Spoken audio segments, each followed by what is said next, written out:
In this video, I'm going to guide you how you can download YouTube video for free using your phone. You don't need to pay for download any videos. If it helps, please consider subscribing to this channel.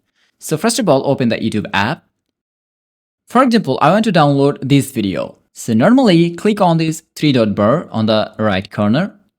And here you will get an option, download video. Choose it and then select the quality as medium.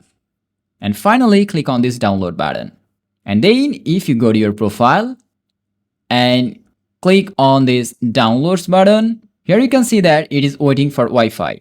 So if you have a Wi-Fi connection, then it is going to be downloaded instantly. On the other hand, if you don't have a Wi-Fi connection, then normally click on this three-dot bar and here choose settings and then turn off this option.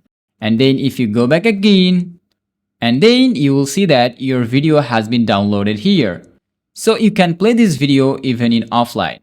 So thanks for watching. Now you know how to download YouTube videos for free on mobile. Thanks for watching. Allah Hafiz.